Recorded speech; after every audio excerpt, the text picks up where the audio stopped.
Bonsoir, chers frères et sœurs. Bonsoir, chers amis. Je suis votre humble serviteur, le camarade d'Ibaï Siri. Et comme je vous l'ai dit tantôt, j'ai entamé, n'est-ce pas, un combat que je me tiens plus ou moins à honorer jusqu'à la fin. C'est celui, n'est-ce pas, du respect du peuple.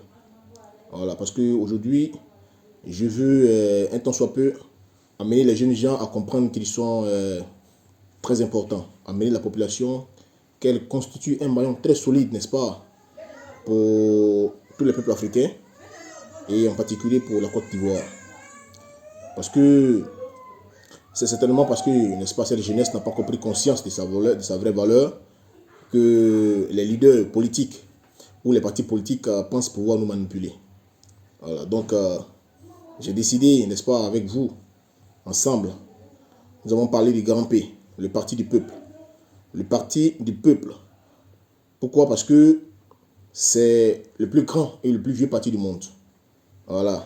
Le peuple est d'abord celui-là qui, un tant soit peu, constitue les partis politiques. C'est-à-dire les partis politiques prennent leur source dans le peuple. Et les éléments dans le peuple. Les militants dans le peuple. Donc c'est ce peuple-là qu'il faut dans un premier temps respecter. Et ce que nous constatons, c'est que ce peuple est marginalisé, il est toujours mis à l'écart dans toute décision.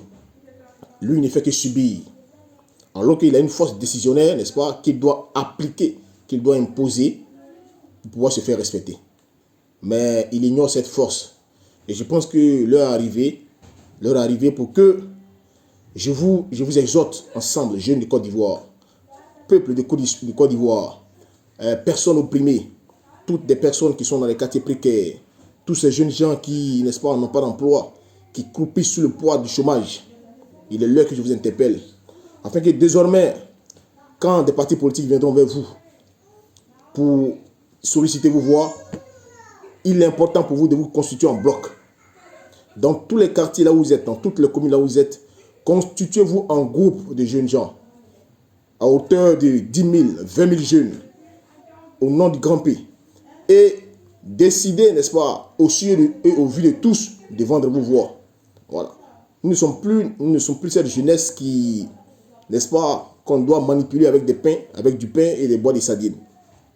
Les jeunes sont constitués en bloc et le candidat qui vient vers nous, nous imposons une somme. Voilà. Je vous l'ai dit, nous ne sommes plus dans cette histoire de lecture des programmes de gouvernement des projets de société.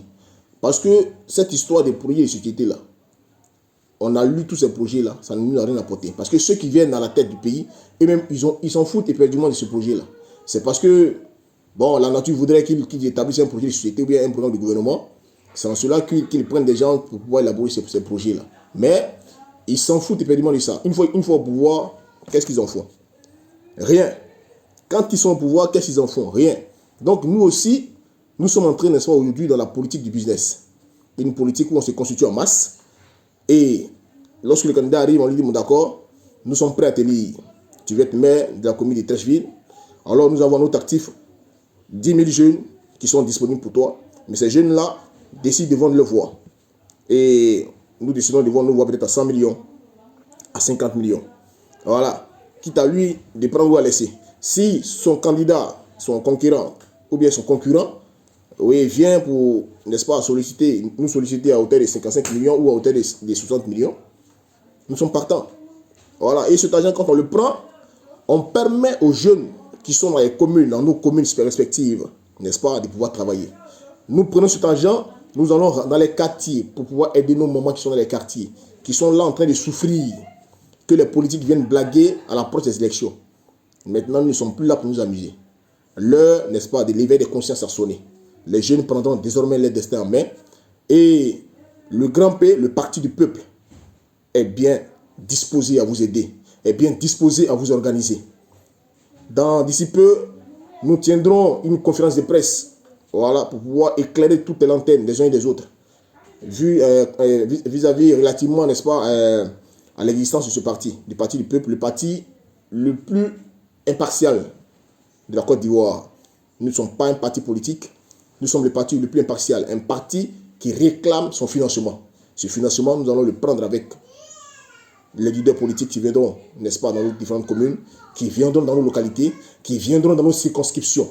Voilà. Autant ils sont financés par l'État de Côte d'Ivoire, autant l'État de Côte d'Ivoire même se finance, autant le peuple doit être financé.